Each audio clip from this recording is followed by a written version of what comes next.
जनाब, हमने बात करनी है अपने आर्मी चीफ की, अपने सिपा सालार की, जिनको 1 साल मुकम्मल हो गया इस ओहदे पर और 29 नवंबर को संभाला था। जिस वक्त आर्मी चीफ ने अपना ओहदा संभाला था उस वक्त पाकिस्तान को सिक्योरिटी मसाइल का सामना था, सियासी अदम इस्तेहकाम का शिकार था। वाकई मुदस्सिर, हम मुआशी तौर पर आपको पता है कोविड के बाद सिचुएशन काफ़ी ख़राब थी। इसी पर बात करने के लिए इस वक्त ब्रिगेडियर वकार हसन साहब हमें ज्वाइन कर चुके हैं। अस्सलाम वालेकुम वकार साहब, welcome to our show and thank you so much for your time. सबसे पहले तो मैं चाहूँगी कि आप थोड़ा सा ज़रा बताइए कि आपके व्यूज़ क्या हैं। हमारे सिपा सालार को 1 साल मुकम्मल हो गया है। मैंने पर्सनली जो ऑब्ज़र्व किया है कि जितना मुझे उनमें डिटर्मिनेशन नज़र आया, मोटिवेशन नज़र आई कि मईशत को किस तरह संभालना है, फिर SIFC का क़याम, ये भी सबने देखा कि हमारा दुश्मन मौतरफ हुआ और तारीफ़ वही होती है दुश्मन करे। क्या कहेंगे? आई थिंक एग्जैक्टली ये बड़ा आई वुड से कि इनकरेजिंग है। अगर आप 29 नवंबर 2022 पे चले जाएं तो जिस आई थिंक रिपोर्ट में बताया गया कि इकोनॉमिकली भी काफी बुरे हालात थे और आई वुड से कि economy had become threat to national security. आपको याद होगा श्रीलंका की वीडियोस दिखाई जाती थी, बल्कि एक पूरा एक डिस्पोंडेंसी ब्रिगेड था यहाँ पे जी हाँ। जो ये काम कर रहा था and they were very happy कि पाकिस्तान खुदा ना खास्ता श्रीलंका बन जाएगा और जगहंसाई भी होगी और शायद कोलैप्स कर जाए, इम्प्लोड हो।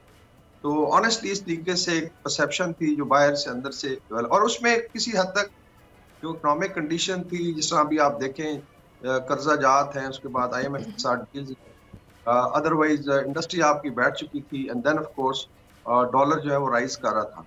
तो ये तो हो गया इकोनॉमिक सिचुएशन और हालात ये थे कि लोग कह रहे थे जी कि आप इकोनॉमी को बचा लें या अपने मुल्क को बचा लें। डिफॉल्ट की बातें हो रही थी। जी एग्जैक्टली डिफॉल्ट की बात हो।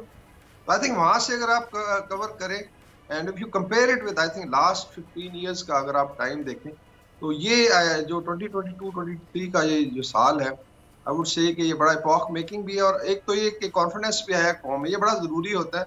पाकिस्तान के पास पोटेंशियल की कोई कमी नहीं है, सिर्फ टाइम पॉलिटिकल विल का इशू आ जाता है, गवर्नेंस के इश्यूज होते हैं और फिर आई वुड आपने कहा जी कि नीयत का कई दफा फुकदान होता है। तो ये तीनों चीजें आपने देखी डिस्प्ले की हैं आर्मी चीफ ने। आई थिंक पहले दिन से ही वाज डिटरमिन्ड और मैं याद है पहली जो इनकी पासिंग आउट परेड जब हुई तो उस बीच में फर्स्ट टाइम गए the chief of army staff थे, उन्होंने ये एश्योर किया कि वन पाकिस्तान इंशाल्लाह विल नेवर गो डाउन और कॉन्फिडेंस रखें अपने घर में, अपने मुल्क में। तो आई थिंक उसको अगर देखा जाए विद इन 1 ईयर ऑलमोस्ट चीजों को टर्न कर देना, काया पलट देना बड़ा मुश्किल होता है, स्पेशली पाकिस्तान जैसी स्टेट अच्छा में। ब्रिगेडियर साहब, एक और चीज़ बड़ा एक अहम इशू रहा कि आर्मी चीफ को हमने देखा कि लीडर्स ने, कुछ सियासी जमातों ने पूरा एक बलायन करने की कोशिश की, प्रोपेगेंडा करने की कोशिश की, जिसका जवाब तो बड़ा ज़बरदस्त पाकिस्तानी अवाम की तरफ से आया कि उस प्रोपेगेंडा का हिस्सा वो नहीं बने सिवाय शरपसंद लोगों के। लेकिन उस सारे अमल से निकलना वो लग रहा था पाकिस्तान किसी जगह स्टक हो गया, मैं दाखिली तौर पर बात कर रहा हूँ, लेकिन वहाँ से निकल के आज IMF के साथ भी मामला बेहतर, अफगान रिफ्यूजीज़ का जो मामला साल से लटका हुआ उसकी बेहतर होना, ये बहुत बड़े चैलेंजेस हैं। हमने इस तरह नहीं देखा कि हर आर्मी चीफ के लिए इस तरह मुश्किलात हों दाखिली तौर पर।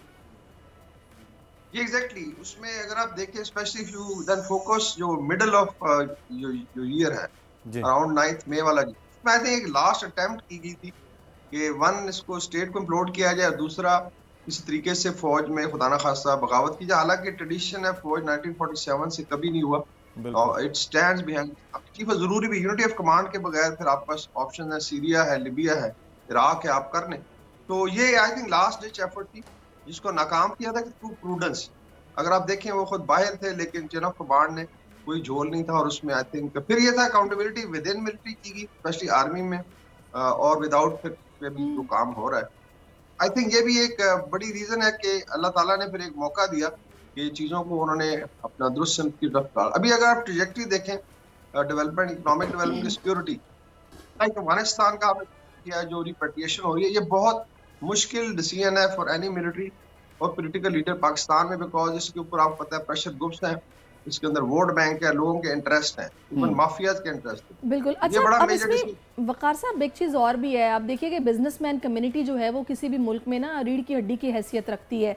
उनके साथ कम्युनिकेशन गैप नहीं रखा, उनको बुला के उनसे प्रॉपरली बात की, उनके तहफ़्फ़ुज़ात को दूर किया। फिर हाँ, उस दौर की बात है कि जब ये कहा जाने लगा जी पाकिस्तान अकेला हो गया है, हमने अपने ममालिक जो दोस्त ममालिक थे उनसे ताल्लुकात ख़राब कर लिए हैं, उनसे मिले, उन ताल्लुकात को बहाल किया, तो ये बड़ी उनकी एफर्ट्स है, इनको एक्नॉलेज करना बहुत ज़रूरी है।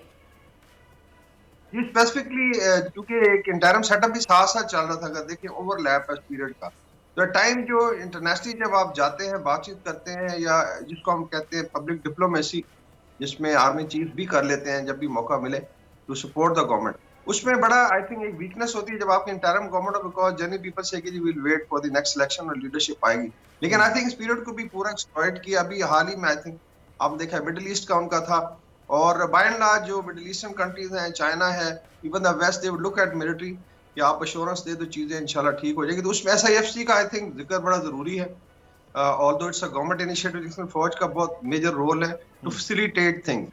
लाइक अगर आप देखें माइनिंग है, अगर रेकोटेक में होनी है तो उसकी सिक्योरिटी आर्मी ने एफसी ने प्रोवाइड करनी है। फिर बॉर्डर कंट्रोल है, अगर स्मगलिंग है जो बहुत ज्यादा डैमेज कर रही थी, $1 को आपको याद है P36 पे चला गया था, फिर उसको कैसे लाया गया, क्योंकि स्मैश किए गए जो आई वुड से माफियाज थे, इस तरीके से कमोडिटीज की स्मगलिंग थी। ये सारी चीजें गवर्नेंस से रिलेटेड है। Unfortunately lack of political will की वजह से ये चीजें शायद उस तरीके बिल्कुल से जो नहीं काम नहीं भी थे डायरेक्टली वो भी करने पड़े, क्योंकि गवर्नेंस के इश्यूज को गवर्नमेंट के साथ मिलकर इस रियासत के लिए, इस मुल्क के लिए और इस मुल्क के लोगों के लिए किया गया है। तो हम सलाम पेश करते हैं आर्मी चीफ के 1 साल मुकम्मल होने पर मुश्किल तरीन हालात में इस तरह आगे बढ़े। बहुत शुक्रिया।